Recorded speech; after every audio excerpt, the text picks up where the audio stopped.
How to filter the Families tab to show only current families.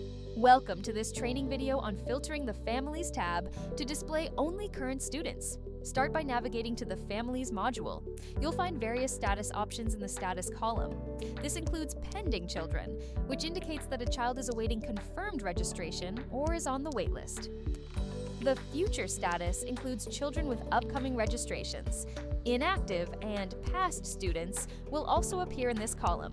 To focus on current students, click the filter option next to the status column, choose the drop-down arrow, and select Current. The view will then update automatically to display only current students enrolled in a program at the center. You can also filter for other statuses like Future or Pending using the same method. Remember to unselect any options you don't want to include in your filter. And that's it. You're all done filtering for current students. Continue learning more about the Families module by watching the other videos related to families.